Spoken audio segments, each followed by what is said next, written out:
memang manusia itu diciptakan untuk beribadah. Nah, ibadah apa yang kira-kira bisa kita lakukan? Tentunya bukan hanya tentang sholat saja, bukan tentang zakat saja, bahkan bukan tentang puasa saja, bahkan bukan hanya tentang haji saja.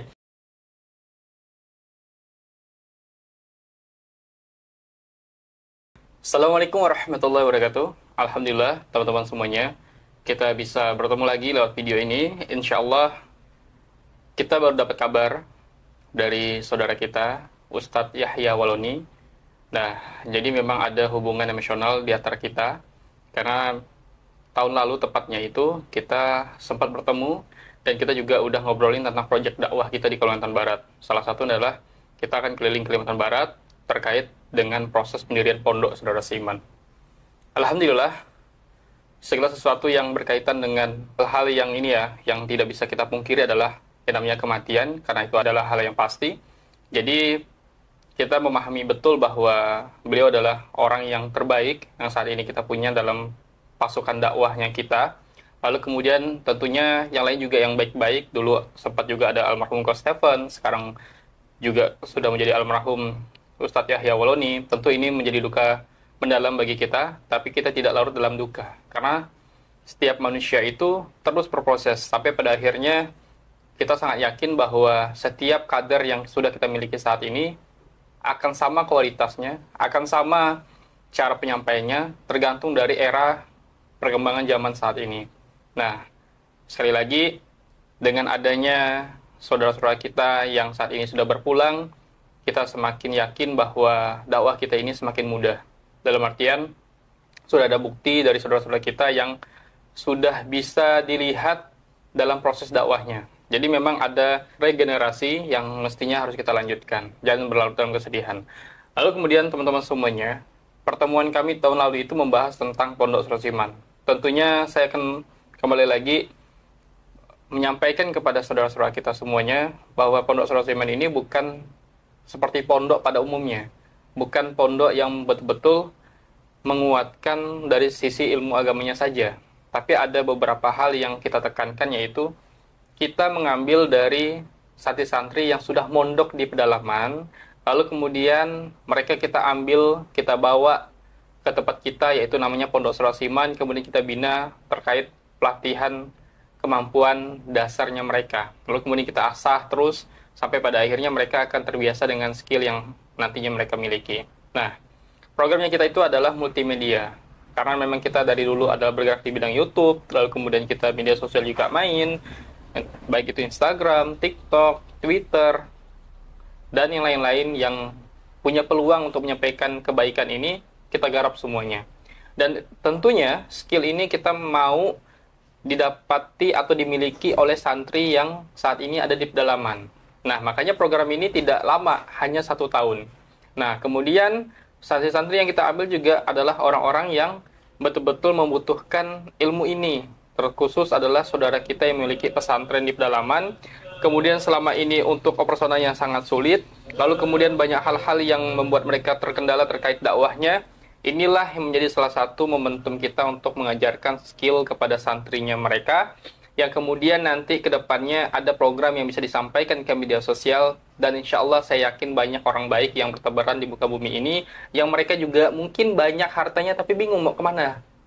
Karena bisa jadi selama ini orang-orang sekitarnya mereka juga bukan circle yang bergerak dalam dakwah. Nah, seperti itu.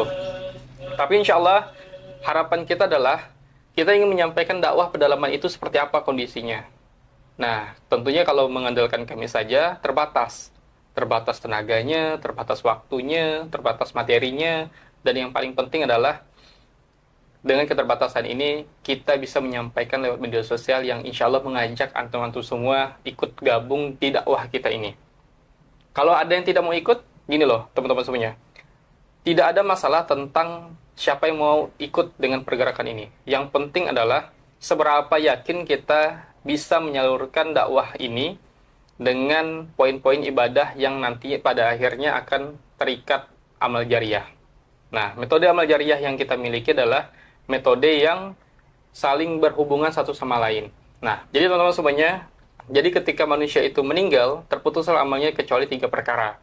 Yang pertama, kita bisa melihat bahwa ilmu yang dimanfaatkan ini adalah salah satu sumber pahala yang kemudian ini secara terhubung satu sama lain. Dan kemudian ini akan turun-menurun dari anak cucunya sampai cicitnya nanti. Nah, jadi memang santri-santri ini, teman-teman semuanya, mereka itu sudah belajar dan hafiz Quran statusnya. Lalu kemudian ketika mereka sudah selesai dengan hafiz Qurannya, tinggal murjaah saja, maka kita tarik mereka ke tempat pondok Saudara Siman yang sudah letaknya di kota Pontianak.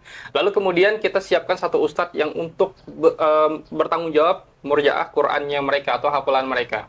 Lalu kemudian tugasnya kita adalah kita menggali skillnya mereka, kita mengasah skillnya mereka. Makanya pondok Saudara Siman itu tidak lepas dari materi life skill. Nah, lalu kemudian apa life skill yang kita upayakan adalah multimedia. Lalu kemudian multimedia ini kita fokus kepada 3 hal untuk yang bagian multimedianya. Yang pertama, kita mengasah mereka dari skill kemampuan berbicara, public speaking. Ini kenapa kita masukkan ke multimedia, karena sangat berpengaruh. Dan kita tidak memisahkan antara multimedia dan public speaking. Karena nanti ujung-ujungnya terbiasa dengan percakapan di depan kamera. Lalu kemudian yang kedua, mereka harus bisa yang namanya videographer. Nah, jadi mereka bisa mengoperasikan video, walaupun itu bukan harus kamera yang mahal, tidak. Ini cukup dengan HP saja, tapi mereka bisa menstabilkan bagaimana cara penggunaannya. Kebanyakan sekarang kan orang-orang banyak pakai efek ya, banyak pakai efek. Tapi tidak apa. Tapi yang kita rapikan adalah bagaimana cara mendokumentasikan itu secara real, secara jelas, secara gampang untuk dilihat di mata orang-orang yang ingin melihat dokumentasinya.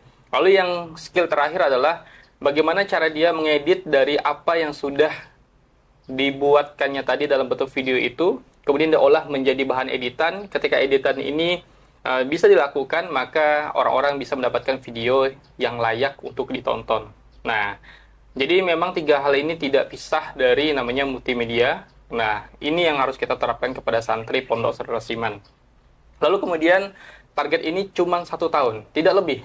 Kenapa 1 tahun saja? Rasa-rasa 6 bulan teori dan 6 bulan praktek ini sudah menjadi salah satu tolak ukur yang pas untuk mereka bisa berkembang dengan baik. Karena mereka juga tidak harus belajar ini dan itu, karena mereka fokus dengan merjaah Qur'annya. Kenapa? Karena memang sudah hafiz Qur'an, yang kemudian mereka punya kemampuan tapi tidak bisa mengasahnya kemana. Nah, kita yang ambil peluang itu. Begitu teman-teman semuanya. Lalu kemudian mereka kemana setelah 1 tahun? Mereka akan balik ke pondoknya, yang dimana itu letaknya pedalaman. Kemudian ketika sudah di pedalaman, mereka akan melihat program yang kira-kira bisa di-campaign menjadi sebuah informasi penting untuk khalayak ramai, khususnya donatur-donatur yang siap mensupport kegiatan mereka. Nah, seperti itu teman-teman semuanya. Lalu apa sih cita-cita dari Pondok Saudara Siman ini? Sebenarnya kita itu berharap banyak bahwa ridhonya Allah ini menjadi salah satu bagian paling terpenting dalam mengelola proses dakwah yang kompleks ini. Kenapa? Semakin banyak manfaat kita di muka bumi, maka kita semakin dekat dengan ridhonya Allah. Lalu kemudian poinnya adalah kita dekat dengan Allah itu dengan cara menaati perintahnya dan menjauhi larangannya. Lalu kemudian kita akan melihat seberapa banyak kita bermanfaat untuk orang lain berdasarkan program yang kita sudah buat. Nah, salah satunya ikhtiarnya adalah Pondok Saudara Siman.